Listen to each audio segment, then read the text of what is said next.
Fala galera, aqui é o Matheus da Amizade Game Histórica e estamos aqui hoje com um convidado muito especial, Carlos Cordeiro, ferreiro e armeiro. Tudo bem? Hoje nós vamos falar um pouquinho aqui sobre a produção de espadas, como ela se dá e o jeito que a gente produz espada hoje em dia e comparar um pouquinho também com como se fazia na época.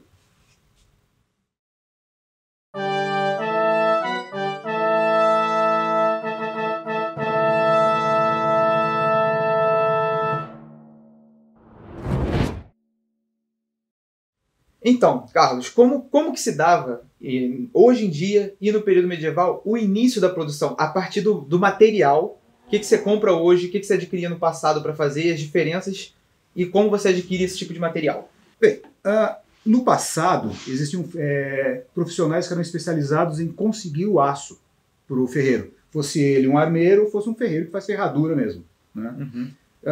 Tem centros de produção de aço importantes na Europa, até hoje. Eles são famosos, talvez não importantes mais na produção de aço, né, como Toledo, regiões da Alemanha e da Itália.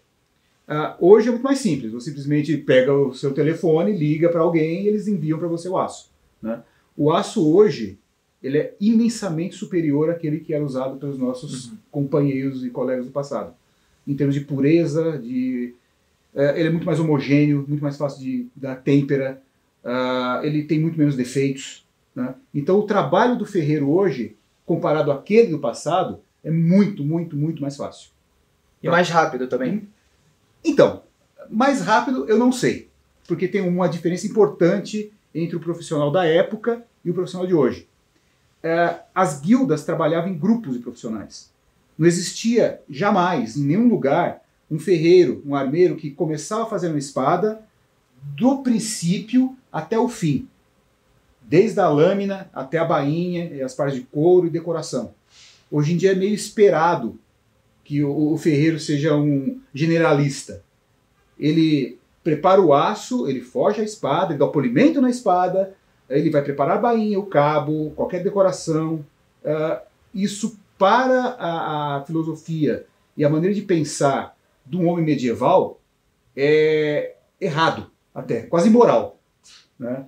Então, uma espada naquela época, mesmo uma espada decorada, não aquelas obras de arte feitas para reis, né, cheia de incrustações e detalhes, entalhes e tudo mais, mas uma espada bem feita, hoje, provavelmente eu levo mais tempo para fazer do que uma oficina de ferreiros na época, porque lá eram 10 profissionais trabalhando. Aqui sou eu e um ajudante. Então a coisa é mais complicada. Entendi. E tem muita mística no sentido da qualidade do aço antigamente. Especialmente o pessoal fala que o aço europeu não servia para nada, não sei o quê, e tem toda essa questão. O que você sabe sobre o aço europeu da Idade Média? O aço europeu da Idade Média, comparado ao aço de hoje, era realmente muito ruim. Tá? Isso aí não há dúvida. Ele tinha incrustações, ele tinha falhas de caldeamento, ele tinha impurezas, ele era muito pouco homogêneo. Existem estudos em que eles fizeram análises numa lâmina de uma espada, e a variação de dureza ao redor da lâmina é o que hoje seria inaceitável. Então, em um certo ponto da lâmina, você tem uma dureza perfeita, aqui, 10 centímetros depois, é metade da dureza, logo em seguida, é tão duro que ela podia quebrar, porque o carbono não era distribuído de forma homogênea dentro da lâmina. O aço de hoje, nesse quesito, é infinitamente melhor. Agora, se você for comparar o aço europeu com os aços da época de outros lugares, a coisa é mais complicada. Vai depender do tempo exato que você está falando, da Idade Média quando, né? Da região, que existiam lugares que produziam aço de melhor qualidade, e comparado a quem? Porque mesmo, por exemplo, no Japão, o tamarragane, que as pessoas o tamarragane é muito ruim, é lixo, quebra à toa. Não, ele era feito de lixo, né? Ele era feito de areia, basicamente. O aço europeu era feito de minério. A matéria-prima era mais pura. O quão bom ele ficava dependia do custo da espada. Ou da região em que esse aço era preparado. Algumas regiões, como Toledo, por exemplo, eles tinham uma capacitação técnica muito superior para preparar um aço de boa qualidade. Outras regiões nem tanto. Então a qualidade variava muito. Mas era sempre inferior ao aço moderno. O mesmo no Japão. O tamarragane podia ser um aço incrivelmente bom, ou incrivelmente ruim. Depende de quem o preparou e a época que foi feito. Então, a partir de um bloco de aço como esse, ou pode ser redondo também, várias possibilidades diferentes. Mas o que você faz quando você tem um bloco desse e você quer transformar isso numa espada? A primeira coisa que você faz? A primeira coisa que você faz é transformar em algo que parece com uma barra. Né? Alguma coisa comprida, mais ou menos semelhante a uma espada. Então, a partir disso aqui, que foi tirado de um bloco como esse, ou algo assim, ou esse que já é mais fácil, porque afinal já é um cilindro, é só achatar, você, ou na marreta e bigorna, você faz isso. Você vai achatando, esticando, ou numa prensa, ou um martelete. Com a prensa e o martelete, só um ferreiro consegue fazer isso aqui em, sei lá, 20 minutos. Na bigorna, o ferreiro vai levar, às vezes, um dia ou dois.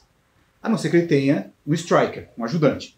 Ele simplesmente ele controla a peça em cima da bigorna e um ou mais strikers, ou seja, operador de marreta, vão servindo de martelete humano para ele. Né?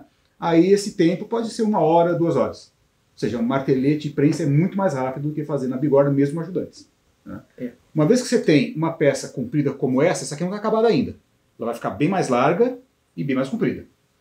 Uma vez que você tem uma peça mais ou menos como essa, que já é uma barra, a ideia é chegar em algo como essa aqui.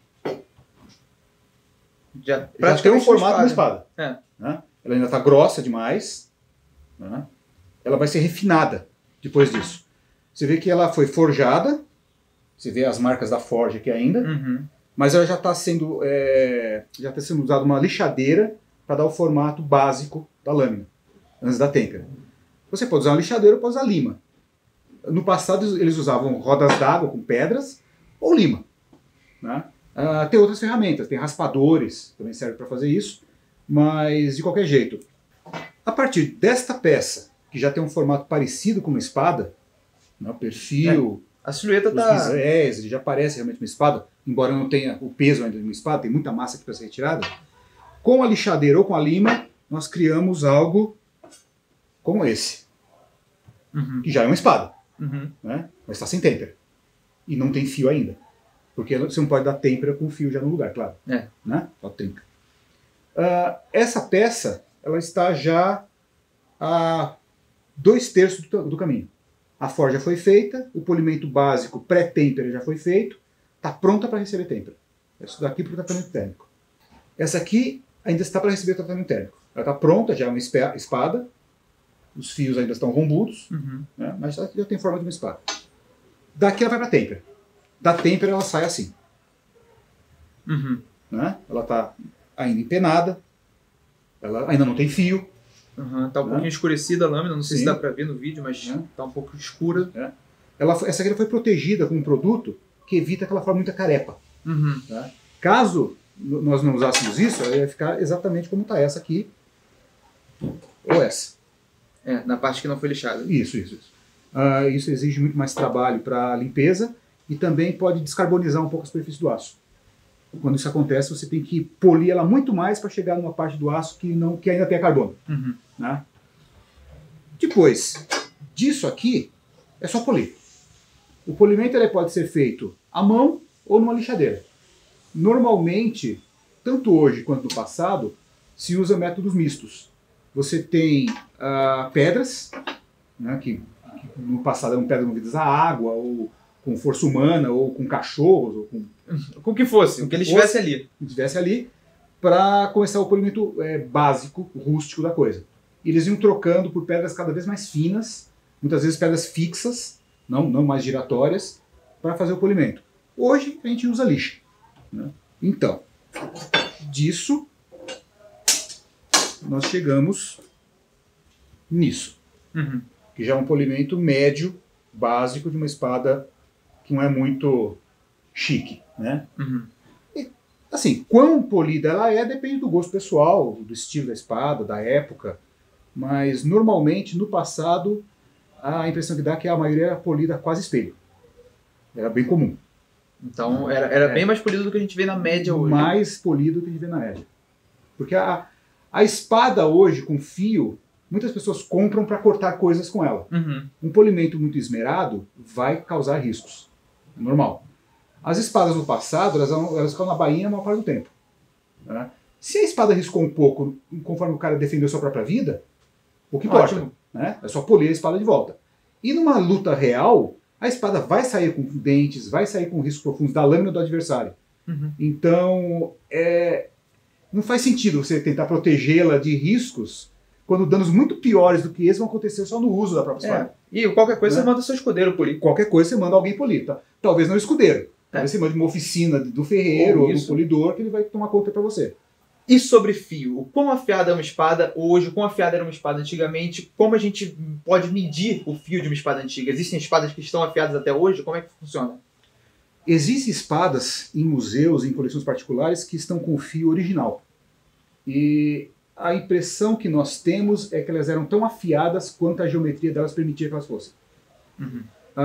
É óbvio que uma espada fina e larga, ela tem o bisel muito mais estreito, ela tem um ângulo de ataque muito mais estreito.